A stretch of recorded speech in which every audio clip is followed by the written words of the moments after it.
Hello and welcome to my first recent reads of 2025. Thank you for the intro, Splain. Last year, I wanted to start doing recent reads videos instead of wrap-ups, and obviously that didn't happen, so that disappeared from my channel, but I figured let's go with that this year and see if I do like the recent reads format more, just because if you read like 15 books in a month, that's a lengthy wrap-up if you actually want to discuss anything. And sometimes I do. We'll see if I do today because I have zero notes on any of these books. I just have a list of titles that I read. So these are the first 8 books that I read of 2025. As always, I do have my laptop in my lap, so if I'm looking down, it's probably because I'm reading something. I don't remember like the full titles or some of these authors' names, so that's why. The first book that I read was The Courage to be Disliked: How to Free Yourself, Change Your Life, and Achieve Real Happiness by Ichiro, Kishimi, and Fumitake Koga.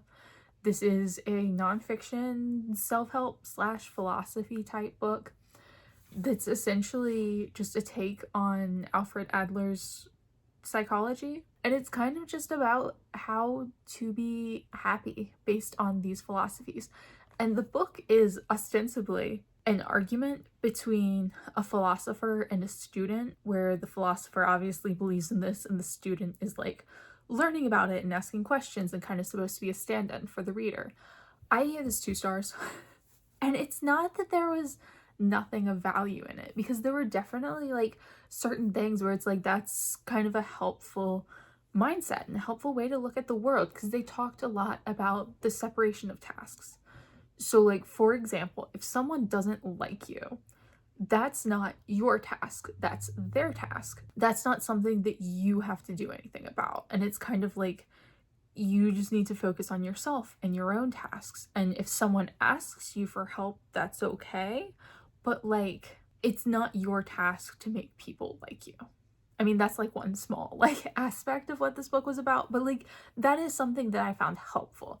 What I didn't like, because most of it I didn't like, first of all, the argument was done in super bad faith, because like this book is written by 2 people who obviously believe in this philosophy. So you have the person who disagrees in the book, the student, just asking the dumbest of questions and like really ignoring some like basic flaws in their arguments. Because as I was listening to this, I was like, well, I have some like super basic questions, like follow-up questions that I wish had been asked in the book, because I would have liked to hear their explanations. Because again, when they talked about, for example, the separation of tasks and how if someone doesn't like you, that's not your task, that's theirs.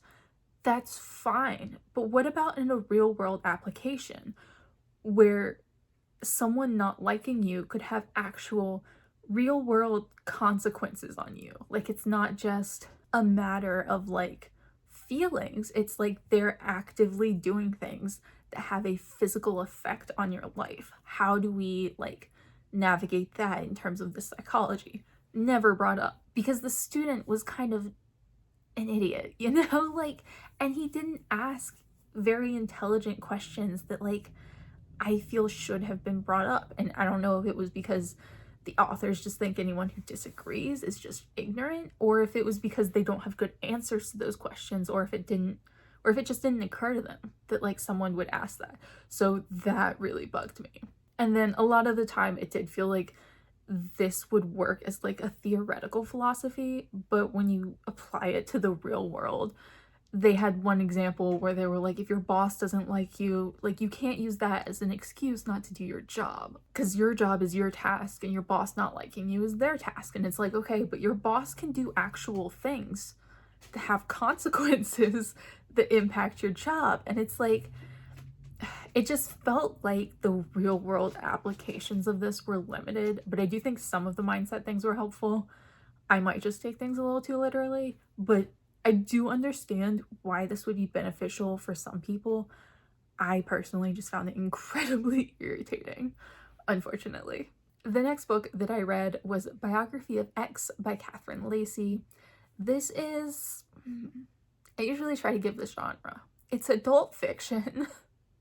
It's kind of alternate history, almost historical fiction, a little bit just like queer lit overall lit fic. I don't know, kind of vague on the genres here. I read this for my LGBT plus book club that I actually didn't wind up going to because there was a snowstorm, so I had no one to discuss this with, and I really wish I had because I gave this 4 stars. I found it fascinating. In essence, this is a fictional biography written by a woman whose wife has died, and her wife was a very famous artist. She did like performance art, she wrote books, she did music. Like, she was kind of a personality in addition to like her art. She didn't have like a name or a background. She went by X. She always went by X. She had a number of aliases, but nothing that was like her real name, and no one, not even her wife, knew her backstory. After her death, someone wrote an unauthorized biography of her and got a number of things wrong, which upset her wife. So her wife decided, her widow decided to write her own biography to kind of set the story straight. And in the process, she wound up doing a lot of research into her deceased wife's life and her past, and she found like some secrets, some betrayals, some like really dark things. And then the alternate history aspect. After World War II, the United States split into 3 territories. So there was the Southern Territory that became like a Christo-fascist state, completely closed off, no one could go in or out. There was the Western Territory, and then the Northern Territory, which kind of became almost like utopic, but not really. Yeah, that's this book. I'm sorry, that's really long-winded, but I don't know of a better way to describe this. It was a lot, and I didn't actually realize that it was alternate history until like 50 pages in. They kept referencing like the split and the Southern Territory, and I genuinely thought it was just something in history that I was completely ignorant of, and I was like, oh wait, they're talking about the United States and this is fiction. It was just really interesting. Like, it's one of those books that I don't think I loved so much as like I was very fascinated by it. Like, it was just so interesting and well done. Like, the characters were really well developed. I loved the widow's perspective in the book. You can really see how her thoughts on her wife have changed over time and how it's affected like her perception of the world and her perception of her own history, like this information that she's discovered after her wife has passed. And it's just so interesting. It's set a lot in the 80s, I believe, but like a kind of fictionalized 80s, again, since the United States has split into multiple territories. But it was just really good. Like, I don't know how to discuss this book without like A, delving into spoilers, and B, just having to like over explain myself constantly because it's like different. But if you like kind of literary fiction that delves into like queer theory and books that deal with grief and like politics, because you know, alternate history, there's a lot of politics in it, it's just really good. And it's really good at delving into a toxic relationship and toxic people, but also like real people. It was really good. 4 stars. I do highly recommend this one if it sounds like something you would like, because I know it definitely wouldn't be for everyone, but I found it to be a quite worthwhile read. Then I read Maurice by EM Forster. This is a classic about a young man who falls in love with one of his classmates at school, another boy, and it's kind of about him coming to terms with his sexual orientation and being a gay man in the early 1900s. This was written in, I think, 1913. EM Forster was also gay. I read this for book club, a different book club, not the gay one, but still quite gay. It was okay. I gave it 3 stars. I think this is one of those books that is interesting in the context that it was written in 1913, and it's really interesting as like a historical artifact. Like, I enjoyed reading about the culture. I enjoyed reading EM Forster's take on being gay in the early 1900s and what it meant for these characters. And like, it is kind of an It Gets Better book because he wanted to write a happy gay love story. He didn't want to write just like gay tragedy. This book wasn't published until the 70s after his death for like very obvious reasons. He wasn't trying to get himself arrested. But it was interesting in context. In practice, it was kind of okay. There were bits that I really enjoyed. There were kind of character journeys that I enjoyed, but I think overall it wasn't particularly well edited, and I wonder if that's because he knew he couldn't publish it, so he didn't try to like, I mean, he edited it, but he didn't try to get it to like publishable quality. He didn't like go through like his professional editors like he did for his other books. He kind of just like farmed it out to a few friends who he knew were okay with it. So I would wonder how this compares to some of his other books, but I found it interesting to read even if it wasn't a favorite. Then I read Whiskey Tinder by Deborah Jackson Taffa. This is a memoir of an indigenous woman who was born on the reservation and then wound up growing up in Navajo territory in New Mexico as a mixed tribe native. She talks a lot about identity and feeling almost like she's failing at being an indigenous woman or indigenous girl, because most of this takes place when she's a child, and how she doesn't know a lot of her own culture and her own history. And then growing up in Navajo territory when there are so many Navajo children around her who are very closely connected to their cultures, feeling like she's missing out even though her parents aren't as interested as she is, and her family don't always understand why she's so interested in her roots in that way when they're giving her all these opportunities to go to like white Catholic schools. And it was an interesting book. I gave it 4 stars. It was like a good memoir. It wasn't anything particularly special. I listened to the audiobook. It was really nice to hear. The author didn't read it, but it was still just an enjoyable experience. She talks about history. She talks about her own history and then like cultural history overall of like what her tribe specifically went through, of what her parents went through.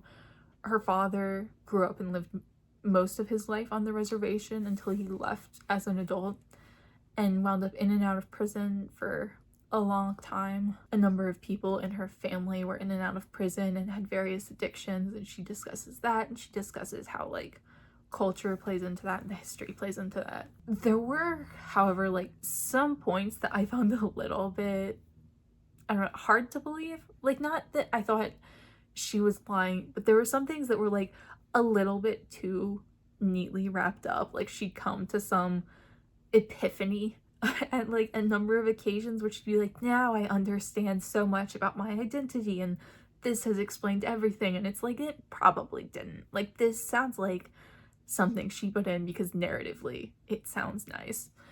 So that bugged me a little bit, but I do think this was a really good book. It was really interesting. I enjoyed it quite a bit, and I would recommend it if you're interested in memoirs of Native identities, because that's kind of what this was at its roots. It's just about her growing up Native and what it was like in her very specific experience, and I enjoyed it quite a lot. Accordion Eulogies, a memoir of music, migration, in Mexico by Alvarez. This is a nonfiction book. I hesitate to say memoir. Some of it seemed like memoir, some of it didn't, but it's kind of Alvarez's book about, in some respects, his grandfather who abandoned his father when he was a small child and really wasn't a presence in any of their lives, and he wants to track him down. It's also kind of a history of the accordion. Accordion playing is very important to him culturally and to his history with his grandfather. His grandfather was an accordion player, so he talks about kind of the history of the accordion and its use in music culturally. He like interviews a dude who made accordions. He talks about Zydeco music and interviews some Zydeco musicians. He talks about corridos, which are like a Mexican style of music that are kind of like stories through ballads. He talks about a variety of things. I gave this 3 stars.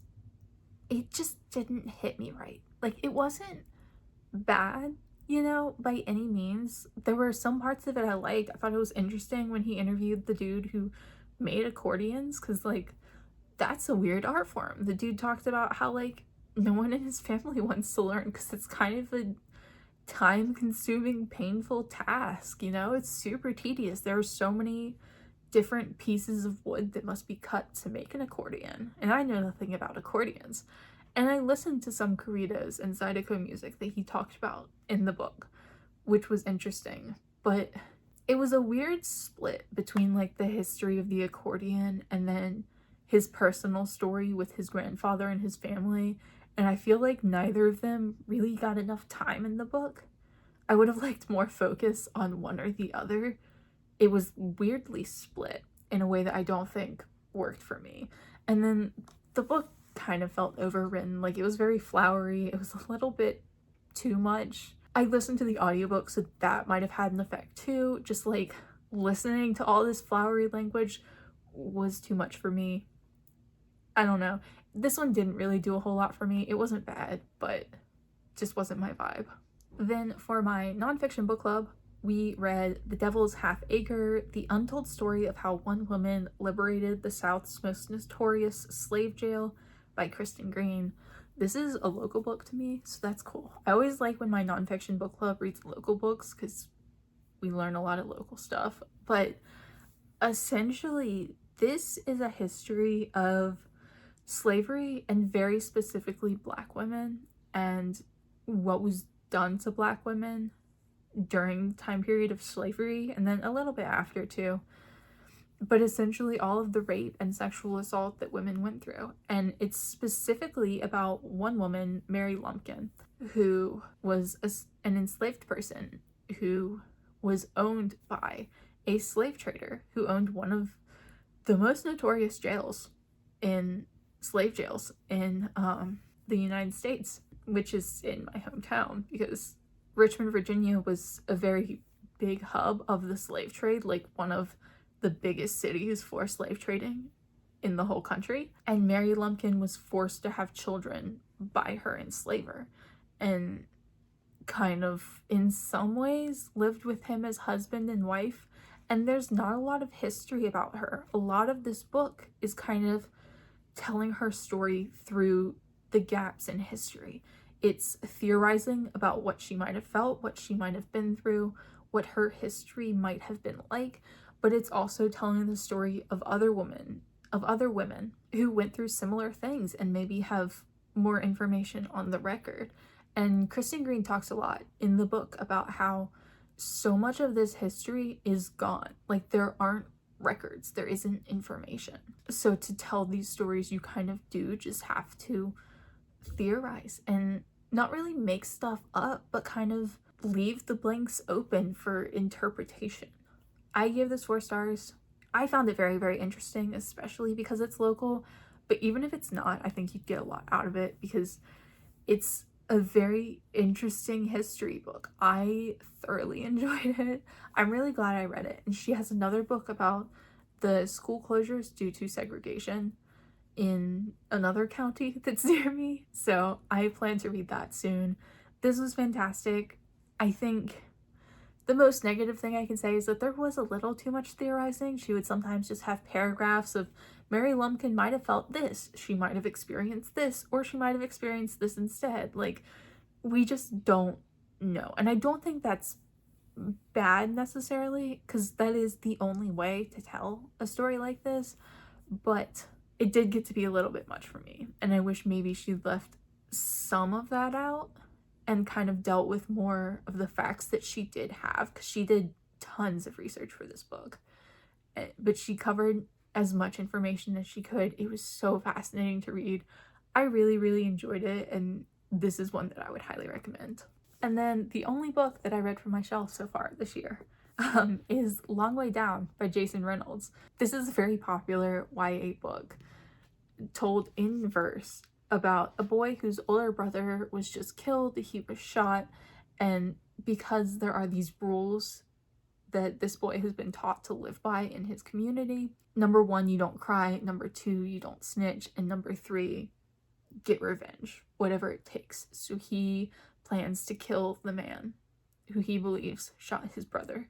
And this whole book is told in the elevator as he is going down to leave his building and his apartment to go out and shoot the man who he believed killed his brother. This is a very popular hyped book, so I feel like most people who are interested in it have read it by now, but I gave it 4 stars. I've been meaning to read this for a while. I've been meaning to read Jasmin Reynolds for a while. It was a really good book. Like, I read it in like an hour and a half maybe. It's super short because it is told in verse, but the characterization and the emotion in this is so well done. Like, it's really just, it touches your heart in the best way possible. It's just so sad and it feels so real, and I definitely want to read more Jasmin Reynolds. The only negative thing I have to say, which is moderately negative, it reminded me a lot of Life of Pi by Jan Martel, which I really don't like, which is weird. I didn't expect that from this book. I thought this was going to be more of like a concrete experience, an internal struggle, and it is an internal struggle, but it's an external struggle that is a metaphor for his internal struggle, kind of. And I expected it to be a little bit more literal, and it is far better than Life of Pi. I think it has a lot of emotion and a lot of reality that Life of Pi lacked for me.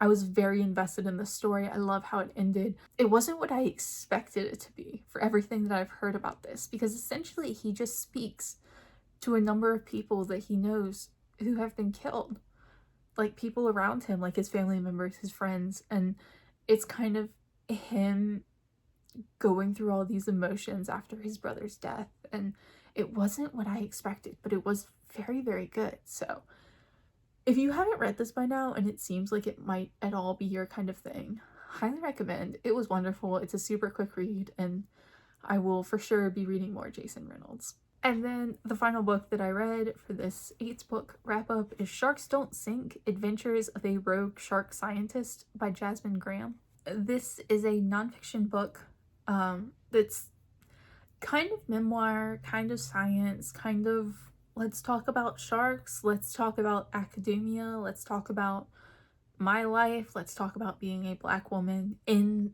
science and academia. It was kind of a lot of things, and that was my primary issue with this book. I wish it had picked not just one thing, but like one primary thing, because it felt a little bit all over the place. And it was also very short. It was only like 220 pages, and it did a lot in 220 pages. Like, I wish there'd been more sharks, or I wish there'd been more on her experiences in academia, or I wish there'd been more on the organization that she co-founded called MISS, Minorities in Shark Scientists. It's essentially for gender minorities of color in specifically shark sciences, so that they have more support in those communities. And she co-founded that because of some of her negative experiences in academia and kind of some of the things she went through that caused her to leave academia. And so much of what she talked about was interesting. I just wish there'd been more of it. It kind of felt like we got a brief glimpse of everything, and I wish she'd taken more time to really dive into the details, like be specific, tell like the whole detailed story of this, like give me more information on MISS, like what it's like to lead it, like, and not just in brief or like a scene, but fully. And I feel like from this book I never got the full view. I gave it 4 stars. It was still really good, and I really liked her as a storyteller, and I really liked her story. I just kind of felt like I wish there'd been more of it and more detailed, and I don't know, just more, because she has led a very interesting life and she's very intelligent. She knows a lot about sharks, and I wish she'd shared more information about sharks too. I feel like, I don't know, I left this book wishing I'd had more of it, but it was still really good. Like, she has a very interesting life. I don't have any experiences in academia or the sciences, so maybe that's another reason why I felt like I was missing something from this. But if you're at all interested, she's a very interesting person, and I highly recommend reading this book. It also gives you a number of other people to research from the book. If you're interested in more of this community It's for sure a book I'd recommend. I felt like I was on the fence between 3 or 4 stars, and I went with 4 because, like, I did enjoy it. Like, it was a good time. And if my main complaint is that I wish it'd been more detailed and more focused and longer, I feel like that's pretty positive in terms of complaints. But it was a very, very interesting book. If you're interested in Black women in science, she talks a lot about her own experiences, and it was a worthwhile read. She has another book that I think is more like science heavy. It's called Minorities in Shark Sciences, Diverse Voices in Shark Research, and she's one of the editors, as well as I believe potentially her other founders of Miss, or maybe just other people in general. I do think it is much more science heavy, but I'm interested in looking into that and seeing if it at all makes sense to me as a non-science person, because I am really interested in her story and kind of anything she does. I did think this book was going to be more about sharks than it was, and it's kind of half memoir, half discussions on sciences, but a little bit of sharks thrown in. It was a good one. Would recommend. So those were the first 8 books that I read this year. Let me know down below if you've read any of these books and what you thought of them if you have. Thank you so much for watching, and as always, I will see y'all again soon. Hi. Say hi. She says no, feed me. There you go. Kristen. Bye.